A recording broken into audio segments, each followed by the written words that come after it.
अस्सलाम वालेकुम junior to बेटा, this is me Hina Rashid and it's your Nexus English grammar lecture.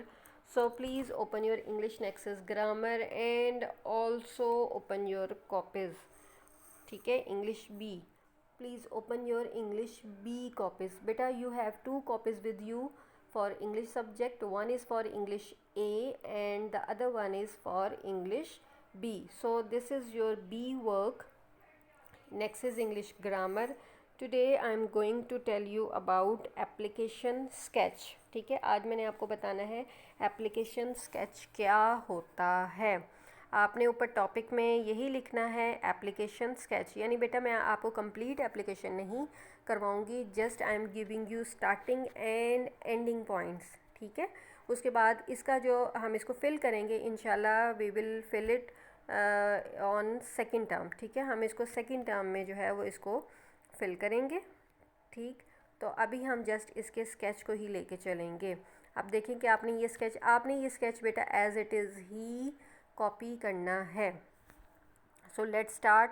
Topic आपका आ गया, सब्जेक्ट आपका आ गया application sketch. The principal, the का दी कैपिटल, पी का भी P capital, the principal comma, next the sky school, next Sialkot. यानी बेटा ये आपने नेक्स्ट लाइंस में आते जाना है। द प्रिंसिपल लिखा, उसके नीचे वाली लाइन में द स्काई स्कूल, उसके नीचे वाली लाइन में सियालकोट और उसके नीचे वाली लाइन में आ जाएगा मैडम। ठीक है, मैडम या मैम भी आप ऐसे लिख सकते हैं, लेकिन चूंकि यहाँ आपकी बुक में मैडम है तो चलें इसको मैडम ही रहने दें। सर, क्योंकि हमारी मैम प्रिंसिपल हैं इसलिए आप इसको वही रहने दें। ठीक है, again the principal comma the sky school.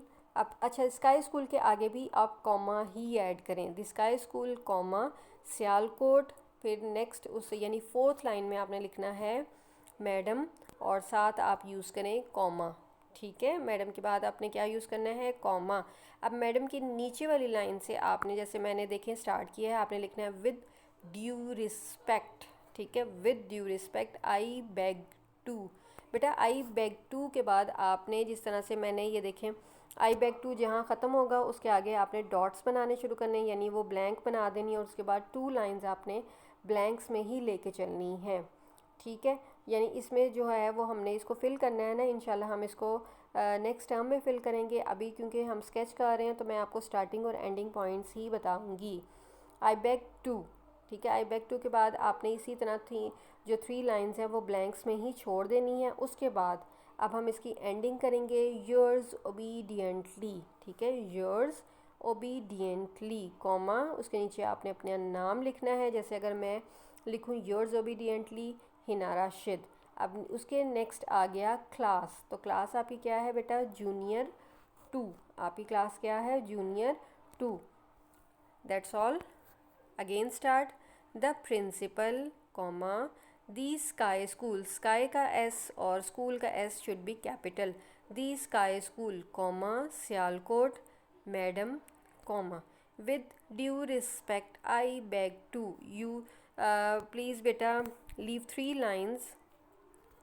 ठीक है, अब उसके बाद एंडिंग आ गई। अभी अगर आप एक चीज़ देखें तो ये सब एक ही सीक्वेंस में आ रहा है। ठीक है, यानी योर्स को अगर आप देखें तो जहाँ प्रिंसिपल लिखा हुआ है द प्रिंसिपल, उसी के ही सीक्वेंस में बिल्कुल उसके नीचे ही आ रहा है योर्स ओबीडियंटली कॉमा, नीचे आपका अपना नेम और उसके बाद आएगी क्लास जूनियर टू। बेटा do it on your copies and also you can write it on page number 87।